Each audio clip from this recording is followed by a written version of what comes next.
بعض جانور بڑے شرارتی ہوتے ہیں، کنٹرول میں نہیں آ رہے ہوتے، جیسے بعض میاں کنٹرول میں نہیں آتے، بعض بیویاں کنٹرول میں نہیں آتی، بعض بچے کنٹرول میں نہیں آتے، اور بعض دفعہ آپ کا ملازم کنٹرول میں نہیں آ رہا. تو اس دفعہ بعض دفعہ آپ ایسی گائے لے آتے ہیں کہ وہ گائے، ابھی ہمارے 2-3 سال پہلے محلے میں ایک بچھڑا آیا، وہ ایسا خون خوار قسم کا بچھڑا کہ وہ کسی کو قریب ہی نہ آنے دے. تو ایک قصائی آیا، اس نے کہا ابے دیکھو ایسی کی تیسی، میں کسی سے نہیں ڈرتا، اور بغیر کچھ کہے نا وہ بچھڑے کے قریب چلا گیا. جو وہاں بچھڑے کے قریب لوگ تھے نا، ان کا بیان ہے کہ وہ ایسے اچھلتا ہوا قصائی بچھڑے کے پاس گیا کہ جیسے ڈرتا ہی نہیں ہے. تو کہہ رہے ہیں ہمیں چند سیکنڈ کے بعد ہمیں یہ لگا کہ صرف بچھڑا ہے، قصائی ہے نہیں یہاں پہ کہیں بھی. تو ہم حیران، یہ قصائی کیا کہاں؟ یعنی بچھڑے نے اتنی اسپیڈ کے ساتھ اس کو لات ماری ہے کہ قصائی مارکیٹ سے شارٹ. تو کہہ رہے ہیں ہم دیکھا وہ وہاں پڑا ہوا ہے.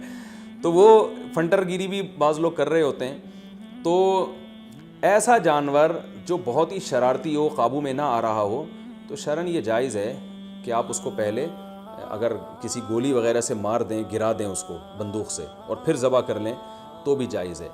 یا اور کسی طریقے سے اس کو قابو میں لانے کے لیے یہاں پر اس کے گردن پہ کھڑے کھڑے بھی ذبح کر سکتے ہیں. یعنی اس کو آپ، یعنی 2 دھاری چاقو آپ نے گردن پہ لگایا اور اس کو چاروں رگیں کاٹ ڈالی تو بھی جائز ہے.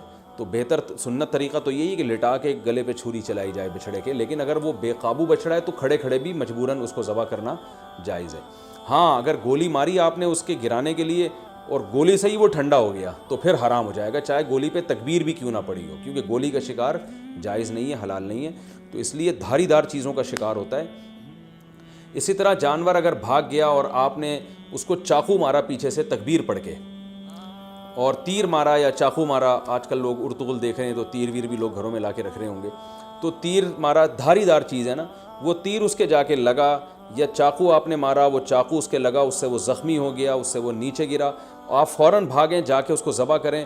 لیکن آپ فوراً بھاگے اور ذبح کرنے سے پہلے وہ ٹھنڈا ہو گیا تو بھی وہ حلال ہے. کیونکہ دھاری دار چیز سے شکار اگر کیا تو پھر اگر آپ کو ذبح کرنے کا موقع نہیں ملتا اور اس دوران جانور مر جاتا ہے تو وہ شکار حلال ہوتا ہے، بشرطے کہ آپ نے تیر پھینکتے ہوئے یا چھری پھینکتے ہوئے آپ نے تکبیر پڑھی ہو، اللہ کا نام لیا ہو. لیکن اگر آپ قریب پہنچ گئے اور زندہ تھا وہ، تو پھر آپ نے ذبح نہیں کیا تو پھر حلال نہیں ہوگا.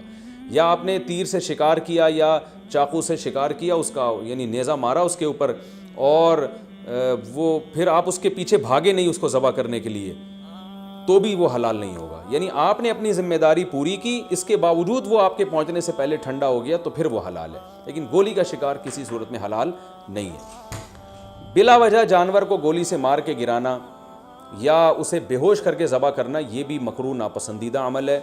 اس لیے کہ جانور کو جب آپ بے ہوش کر دیتے ہیں تو پھر اس کو جب ذبح کرتے ہیں تو خون صحیح طرح سے اس کا نہیں نکلتا، جو ذبح کے مقاصد کے خلاف ہے.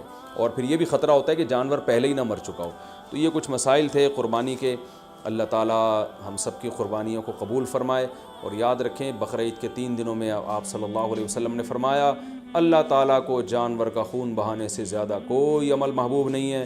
اور آپ نے فرمایا طیبوا بہا انفسکم، خوش دلی کے ساتھ قربانی کیا کرو. اور یہ بہت افسوس کی بات ہے آج ہمارے یہاں جب جانور کو ذبح کیا جا رہا ہوتا ہے، لوگ شور مچا رہے ہوتے ہیں، اچھل رہے ہوتے ہیں، سیٹیاں بجا رہے ہوتے ہیں. یہ بالکل بھی ٹھیک نہیں ہے. یہ ایک عبادت ہے.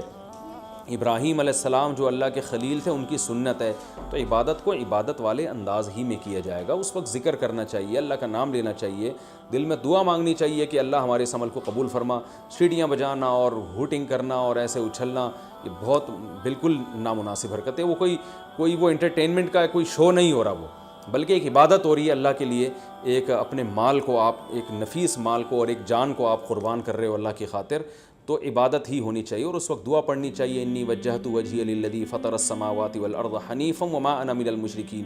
یہ دعا کسی کو یاد نہ ہو تو ویسے ہی زبان سے کہہ دے اللہ یہ میری طرف سے اور میں نے تیری طرف رخ کیا اور یہ میری طرف سے صرف تیرے لیے قربانی ہے اور تیرے خلیل ابراہیم علیہ الصلاۃ والسلام کی سنت کو میں زندہ کر رہا ہوں. یہ دل میں نیت کر لے، زبان سے اچھے الفاظ کہہ دے کہ اللہ تو میری طرف سے قبول کر لے اس کو. تو یہ الفاظ کہنے چاہیے، دعا مانگنی چاہیے کہ اللہ اس کو قبول فرما لے.